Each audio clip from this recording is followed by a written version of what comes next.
I want to talk about something that took me a long time to put into words. Because it's not about blaming doctors. No, it's not about saying that the system is full of bad people, but it's about a pattern. A pattern that I think a lot of us with an invisible illness have experienced. It's what happens when medications that are supposed to help you are actually making things worse and nobody notices, not even the person who prescribed them. That's what we're talking about today. And by the end of this episode, I want to leave you with something that you can actually use because you still have to go to the doctor. You still need care and you deserve care that actually sees you. Welcome to Here to Bloom. I'm Deidrey. This is your space for healing, for honesty, and for showing up anyway, right? So let me start with something that has an actual name. It's called the prescribing cascade. Here's how it works. So you go to the doctor, right? You go to the doctor, you have some kind of symptom. Like in the case of myself with a concussion, you have headaches, right? So they give you a medication. That medication causes a side effect, right? Let's say that side effect is leg cramps, right? And that side effect looks like another symptom. So they give you another medication for those leg cramps, right? Which causes another side effect. Maybe it's water retention. And so they give you a water pill, which causes another symptom. And suddenly you're on 5 medications and nobody has any idea, right? What's going on? Nobody has gone back to check whether or not the first pill actually started this whole cascade of other symptoms that are happening. Feeling down? Just take more pills! This is not hypothetical. This is something that actually happens regularly to people like us with conditions like fibromyalgia, FND, Post-Concussion Syndrome, or whatever the heck you may be happening. Sometimes it's just high blood pressure. The reason it happens more to us, right, for those of us who are having invisible issues, is because our baseline is already hard to read. There's no clean scan, right? There's no definitive blood test that says, yes, this is it. The symptoms are complex, they're overlapping. So when something shifts in our bodies, it's very easy for a doctor to treat it like it's a brand new problem instead of asking, could it be something that we are already putting in our body? Right? Prescribing cascade. Remember that phrase, because naming it is the first step to catching it. Now, there is something that makes this even more complicated for those of us with an invisible illness, because our conditions don't always show up on a scan. Like I said, there's no image that says, yes, this is exactly what it is. This is here. Look in this particular spot. And we find ourselves spending years being dismissed, explaining ourselves over and over. Do you know how many times I have had to prove to people, like even just recently in speaking to my doctor, because of course the doctor that had taken care of me for years moved. Sometimes you're sitting in front of them, manifesting those symptoms, and still you have to prove, because it's like, well, I'm sorry, I'm not the one who diagnosed it. So therefore, I don't really know if you really have this. I have to go through all of how many years it took me to actually get to this diagnosis, and you want me to do this all over again with you? Like just trying to get someone to believe and stop the craziness. There's another thing that happens too. And sometimes it's the opposite of that cascade, where it's like you get pigeonholed, right? So you come with an entirely new symptom. Well, this part of my arm is hurting. Then all of a sudden it's like, well, it's got to be fibro. It can't be anything else. There's no point in testing for it. It's so frustrating sometimes, right? Sometimes we get overtreated, sometimes we get undertreated. Medications get thrown at us, even when they don't have a clear roadmap, even when they don't fully understand what they're looking at. The invisibility works against us twice. First, when we're not believed, and finally, when we are believed. I have something else I want to talk about. I want to get a little specific here because I think this is something that doesn't get talked about nearly enough. After a concussion or a traumatic brain injury, the brain doesn't just heal in a straight line. several or different regions can become overactive or underactive, and the relationship between the neurons in our brains and the blood vessels that supply them gets disrupted. That's one of the regions that can get most affected is the hypothalamus. Now, the hypothalamus is this part of your brain that regulates your appetite. It tells your body when you're full. It tells your body, okay, stop eating now. When that gets disrupted, and there's research, and you can look it up, that shows that it can be disrupted by a brain injury. The signal does not come through the way it should. You eat, and you eat a reasonable amount, but your brain says, you're eating? Keep going. Right? The full feeling doesn't arrive, so you just keep eating. Even when your stomach feels like it's literally hurting, there is still the desire. There is still the desire to keep eating. Not because you lack discipline. No, not because something is wrong with you morally, because the neurological signal is broken. And that's another thing that doctors don't share with you.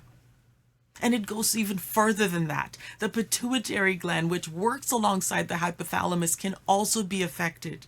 And when your pituitary is dysregulated, your hormones are also dysregulated, which can slow down your metabolism even more, especially when you're getting older. Like myself, you're getting older, and our metabolism changes as we get older, which means that weight gain is easier as we get older, right? And which means that when you already have a concussion, weight gain can happen even more, right? When you're not eating more than you normally would. So here's what I want you to understand. For some of us, weight changes after a brain injury or a neurological condition. It is not a lifestyle problem. It is a symptom. And it is your body's way of telling you that something is going on a deeper level. When I had with the concussion with me, at first the scan showed an enlarged cella in the pituitary area, and now I've just had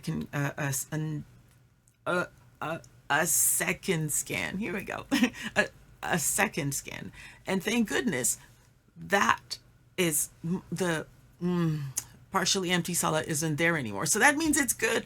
There's progress, thank God, right? But there was a disruption, and I couldn't understand that for myself when I was gaining weight.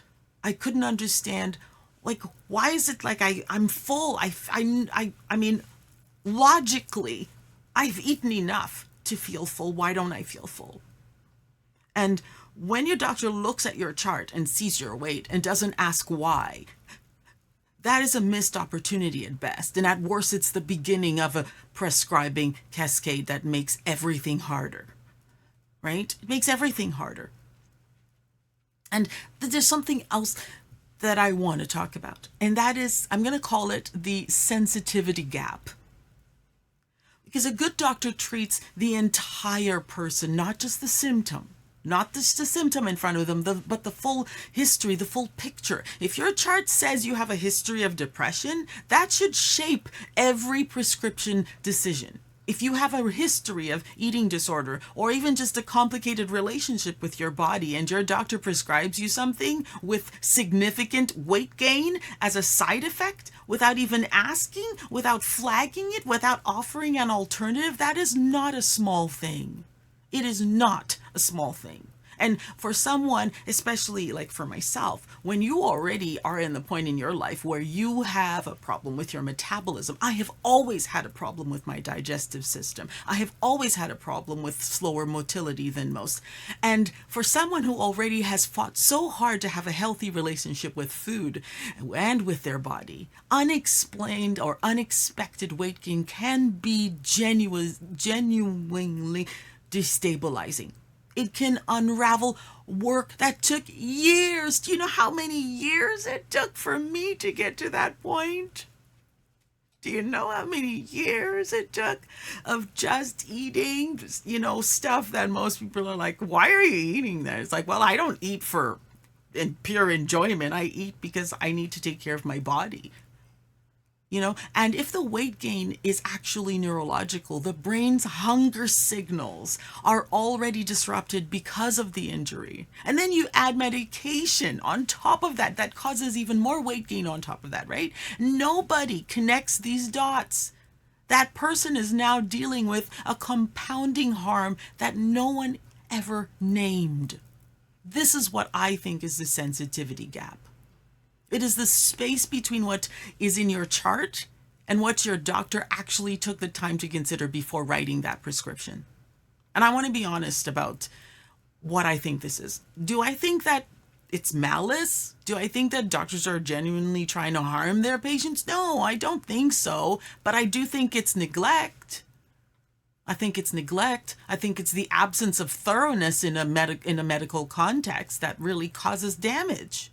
And for those of us with invisible illnesses who are already exhausted from explaining ourselves, who are already fragile in ways that don't show up on a scan, we cannot afford that kind of a sensitivity gap. We can't. Now, in fairness, I want to acknowledge something. This isn't always about individual bad doctors, because the truth is, our system puts doctors under incredible amounts of pressure to see as many patients as possible just to get by. It's expensive to be a doctor, right? And yes, they have to get paid for what they do, but it's also expensive to run a clinic. And that means 10 minutes per appointment. I mean, I remember a friend of mine, a really close friend of mine, telling me that his doctor gives him 7. You've got a clock and they'll actually tell them, you got 7 minutes. What's going on? When 7 minutes, what's that going to do for us when we need, give us 15? Maybe we need 45. It means a chart that doesn't get read. That's what that means. Because, if you haven't been taking care of me all this time for all of these years, how is 7 minutes going to get you to understand the situation that I'm in when I'm coming to you for something new? I'm coming to you for a concussion now, but I've had a history that is all dependent on what prescription you give me now for this concussion. It means that decisions that get made very quickly because the next patient is already waiting. The system is producing these outcomes, and naming that matters because it means reform is possible. It means that this isn't a character problem. It's a structural one. It's a structural systemic problem. But, and this is important, understanding why it happens does not change the fact that it is still happening to us. And we still have to navigate it. So let's talk about how we're going to figure this out, right? Self-advocacy. Self-advocacy. I want to give you something concrete because you're going to go back to the doctor. And when you do, I want to make sure that you're prepared because this I had to find out for myself. And so I'm hoping that I can help you. First, and something that I did not do well at all, but it's so important. Keep a medical log.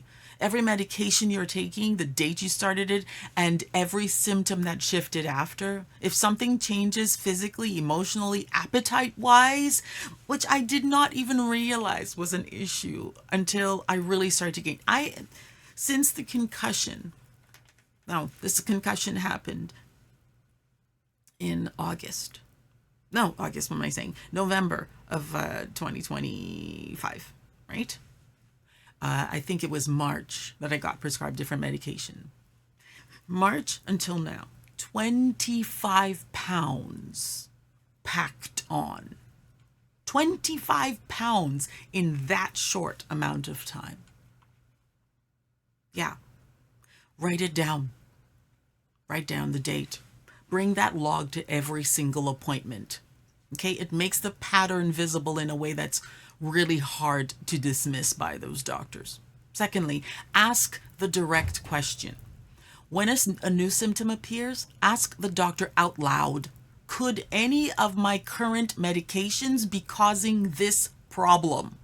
Make them rule it out. And I'm telling you, go and Google the symptoms of your medication, because a lot of times doctors do not tell you.